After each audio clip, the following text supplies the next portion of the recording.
రాష్ట్ర ఉజ్వల భవిష్యత్తు కోసం తెలంగాణ రైజింగ్ 2047 విజన్ డాక్యుమెంట్ ను రూపొందించామన్నారు డిప్యూటీ సీఎం బట్టి విక్రమార్క. ఇది కేవలం ఒక పత్రం కాదని అది మన పిల్లల భవిష్యత్తును నిర్దేశించే ఒక మార్గదర్శిని స్పష్టం చేశారు.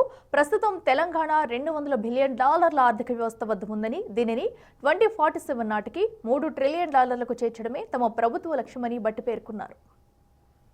మరియు రీజనల్ రింగ్ రోడ్ మధ్య మేము తయారీ ఇంజిన్ ని నిర్మిస్తాం. ఇక్కడే కర్మాగారాలు, లాజిస్టిక్స్ హబ్లు మరియు బ్లూ కాలర్ ఉద్యోగాలు వృద్ధి చెందుతాయి.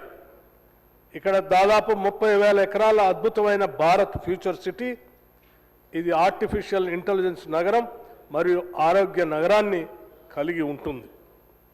Rare rural agri reason economy, regional ring road దాటి వ్యవసాయాన్ని జీవనాధార కార్యకలాపంగా పరిగణించడం మానేస్తాం. మేము దానిని అధిక విలువైన బయో ఎకానమీగా పరిగణిస్తాం. ఆహార ప్రాసెసింగ్ మరియు పర్యావరణ పర్యాటక రంగంపై దృష్టి సారిస్తాం. మా వాగ్దానం చాలా సులభం.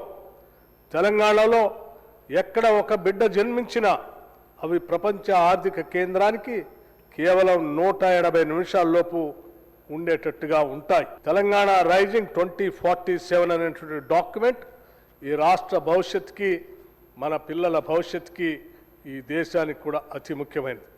అందుకే అధ్యక్ష, ఈ ప్రభుత్వం రాష్ట్ర ముఖ్యమంత్రి శ్రీ రేవంత్ రెడ్డి గారి నాయకత్వంలో ఉన్నటువంటి కేబినెట్ ఈ రాష్ట్రంలో ఉన్నటువంటి అన్ని ప్రభుత్వ కార్యాలయాలకు సంబంధించినటువంటి కార్యదర్శులతో మరియు ఐఎస్బితో మరియు నీతి ఆయోగ్ లాంటి వారితో మరియు దేశంలోనే ప్రపంచంలోనే అత్యున్నతమైనటువంటి నిష్ణాతులతో మాట్లాడి కూర్చి చర్చించి తయారు చేసినటువంటి డాక్యుమెంట్ ఇది.